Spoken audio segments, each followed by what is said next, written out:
Alright guys, so there is currently a Monster Energy Supercross 3 Throwback series going down on PC. It's being hosted by the 5th Pin Racing Boys. All of the information is in the FPR Discord, which I will link down below in the description. It's an 8-round series, and today we are going to be recapping the first 2 rounds from, well, my point of view. So far, it's been 2 great nights of racing, and if you guys are interested in actually, competing with us and getting involved in these races, like I said, check out the FPR Discord down below. There are still 6 rounds left, so come out and have some fun banging bars with the boys. Like I said, it's an 8-round series. The track is picked randomly an hour or so before the race. We do qualifying, heat races, LCQs, main events, just like real life Supercross. A lot of competitive players have shown up to race so far, and it's made for some great racing. We've been running laps filled with chaos that you don't want to miss, including surprising moments that have caught me off guard, intense battles that I did not expect to have, and of course, goon moments. Before I do too much talking, go down there, smash that thumbs up button, subscribe if you're new around here, leave a comment down below. Welcome back to Supercross 3, man, this game is iconic. Let's get into it, starting at round 1 of the series, which took place at Anaheim 2.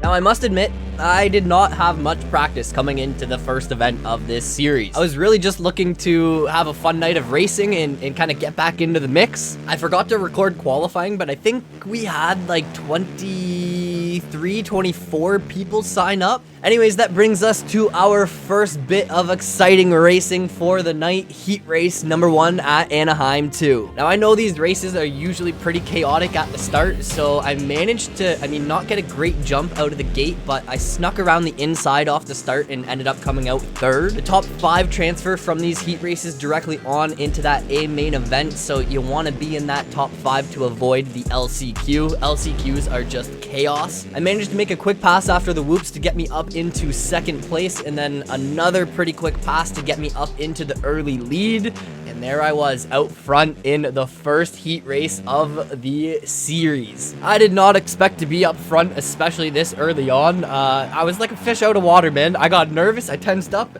felt like I was out there in real life leading a Supercross race. It was a good confidence booster though, just to get out there and lead some laps that early at round 1. I definitely did not expect to be up front like that, so it was definitely a good confidence booster. As the race went on, the boys started working their way by me, which was kind of expected. My goal at this point was to just run clean laps to try and stay in that top 5 and advance on into the main. In the middle of the race, Triptez and I got locked into a battle that kind of turned into a fun game of like cat and mouse. We made a few passes back and forth, and he actually started to pull away until he went down. He made a mistake which allowed me to catch back up, and the battle was back on. I was kind of ready to just lock in and battle my way to the finish line. We were both in transfer spots. All we had to do was finish, and of course, a goon moment struck, and I absolutely just looped my Larry coming up to the finish line. This did kind of spark some chaos for me. Once things start going wrong, they kind of just snowball and things go really wrong. I ended up going over the berm after the one rhythm section, and I fell right back to 5th place, so I was on that buffer zone, man. If I lost one more place, I was going to that LCQ. The last lap of this heat turned out to be pretty tense for me, but I was able to pull off a 5th place, advancing to that main event. The main events are 20 minutes long, which means a lot of opportunities to go fast, a lot of opportunities to make mistakes, and a lot of opportunities to have some fun. So let's talk about it. Anaheim 2 main event, the first main event of the series. Since I saw how good sneaking around the inside worked in the heat race, I wanted to kind of try that again here in the main event, and it kind of worked. I came out in about the top 5 or so until I just absolutely blew it in the 2nd corner. I'm not sure what happened, if it was desync and I kind of got bumped to the outside, or if I just didn't turn tight enough. I don't know, man. In my mind, in the moment, I definitely felt like I got bumped off track, but then watching it back, it doesn't really look like it. So I kind of just blame myself for that one messing up, and I know I did cause a little bit of chaos jumping back on the track in the middle of the whoops. I mean, cutting off Kimmy and a bunch of the boys. So yeah, my bad. With the start kind of being chaotic like that, I knew it was about to be a really long 20 minutes of battling. So I was just ready to put my head down and try and run some clean laps. Just when I was starting to get into a flow and kind of find a groove, I had a crazy moment on lap 2. I'm not even really sure what happened here. It was kind of just like a racing incident. There was a traffic jam in the corner. We all kind of got bunched up and I ended up looping out. It was weird. I don't even really know how the heck it happened. There was then a moment on lap 3 with Dig Kill. I probably should have let him take the inside line. I thought I could maybe pass him around the outside, and he had the line, and I got the short end of the stick. And then to top it all off, they say third time is the charm. I was mid-battle, and I got absolutely murdered by, like, a track marker. I did kind of jump, like, off to the side of the track and clip it, but it just, like, instantly murdered me out there on the course. It's tough to make anything happen when you're making mistakes, like, every single lap, and that's kind of just, that kind of seemed to be the motto of my race, so I didn't really have high hopes at this point. I did catch up to Overweight Owl. Him and I managed to battle for like half the race. It was actually probably the highlight of my night. That was an intense, fun battle, chasing him down and just kind of putting the pressure on him for a little bit. I did pass him. I got up into 7th place and was running there for a little bit, but I just struggled in the rhythm sections all night long. I made a mistake and Owl was able to get me back, putting me back into 8th place, and that's kind of where I just stayed for the rest of the night. I rode it home in that 8th place. So all in all, Anaheim 2 was a super tough track to start off the series with, especially having like no practice, kind of just jumped in raw and went for it. I wanted to see how I would do with little to no practice in this game. It's crazy how quick it actually comes back, and I'm happy that I was actually able to have some fun battles. I mean, I forgot how thrilling and exciting league racing can be, especially when the pace is so intense. You know, one mistake and you're losing time. You are not doing good if you are on the ground, which is something I need to work on. So overall, though, I thought that was a fairly solid start to the series, and I knew round 2 was about to be even better, especially when I saw we had about 30 people signed up to race. 30 people signing up to race a 4-year-old game. Crazy.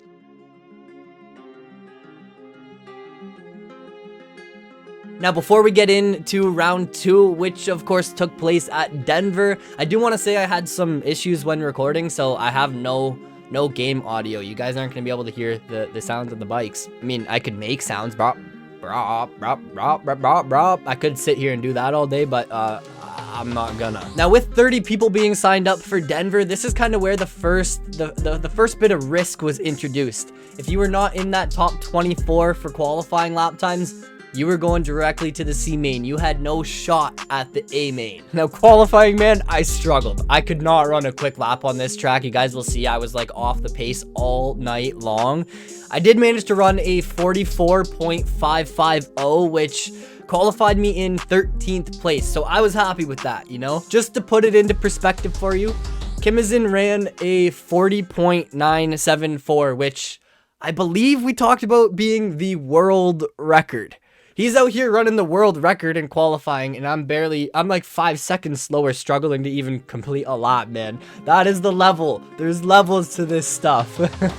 Now, coming into the heat race, I kind of didn't really have high hopes to make it on into the main from this. I just didn't think I would be able to get into the top 5, and this is maybe where I need to have a little bit more confidence in myself, because, man, this race was a fun one. Let's talk about it. Of course, I got a terrible start right from the get-go and was just kind of struggling, you know, mid to the back of the pack. On the first lap, I somehow, some way, I don't even really know how, but managed to sneak my way up into 4th on lap 1. So I was in a good position. I took a bad start and turned it into something that I could work with. This only lasted for a brief second though, until, well, bam! Disaster struck and over the berm I went. I think this was kind of just a racing incident. I thought I would be able to kind of cut down on the inside. It didn't work out how I expected it to. I went up over the berm, kind of just went into damage control mode and tried to get back on the track in a safe spot and managed to kind of stabilize in 7th place. I couldn't find a flow from here on though.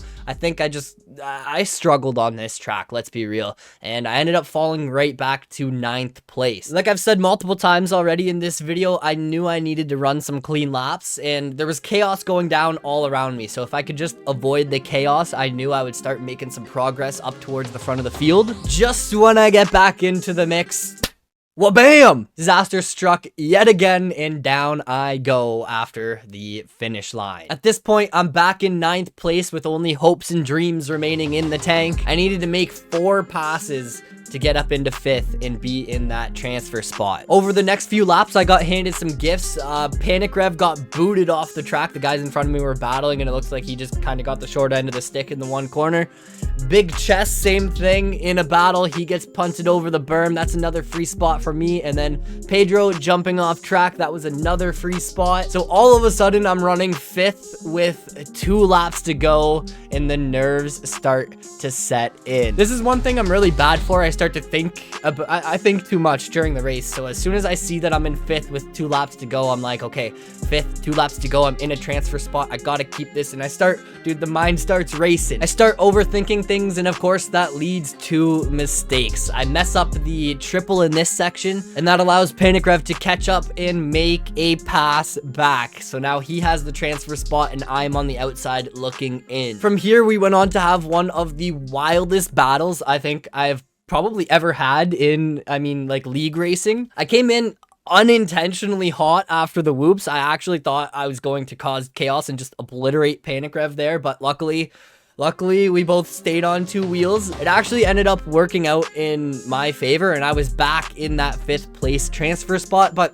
not for long, because Panic Rev hit me with one of the most insane counter moves I have ever seen, and he passed me right back as we went on to that last lap. Now, I knew the last corner of this track was gonna cause for some tricky situations while battling, because it's like a tight 180 corner. It's a flat corner. You can't really rail it that quick. You kind of leave many options open for someone to kind of try and make a pass on you. So I knew that corner was going to be key, and I wanted to be in a good spot going into that final section of the track. I just didn't really know where that spot would be. Did I want to be in 5th in front of Panic Rev? Did I want to be behind him? Where was the best spot going into that last corner? I got a better drive going through the whoops, and the pass presented itself, so I took it. I blocked off the inside of the corner, kind of jumping to the inside when we hit that triple at the end. So of course, going into the very last flat corner, I knew blocking the inside was really my only option, and that sneaky man Panic Rev found an inside to my inside. I thought I was as far inside as I could go, and he sneaks up the inside. I'm like, where did he come from?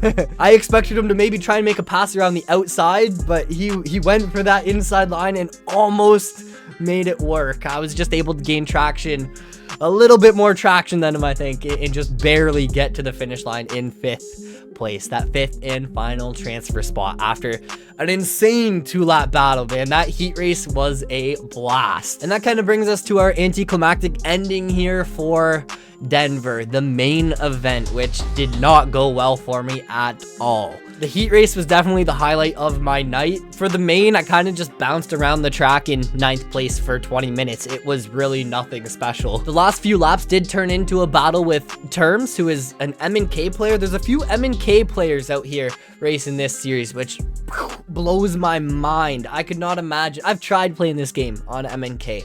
It seems impossible. So yeah, the most intense moment of the main event for me was probably these last few laps battling with Terms. Me and him were kind of going back and forth, getting into it, which allowed Reckless Reagan to catch up. And next thing I knew, it was a 3-way battle with myself back in 11th and only a few corners to go. I went from battling for 9th to being stuck back in 11th just like that, man. I didn't even see it coming. There were only a few corners left in this main, and it was kind of like make it or break it at this point. Anything goes. I wanted that 9th place. I probably could have ran it in a little harder before the whoops, but that being said, I think these last few corners kind of worked out in my favor. I think here after the whoops, when I jumped to the inside of Terms here, I think he did end up going down, so I do kind of feel bad about that. But man, racing incident, what could I do? I wasn't just gonna pull over and let them go. So I managed to salvage a 9th on the night and have some fun doing it. So that's all that matters, man. Overall, I realized that I'm still a goon and struggling my way through these league races. Maybe struggling isn't the right word, but challenging myself with these league races is one of the most fun challenges I put myself through with this game. I've missed Supercross 3 and these kind of moto games in general, so I look forward to what the future brings. I hope you guys did enjoy. I will catch you in the next one, probably next week, recapping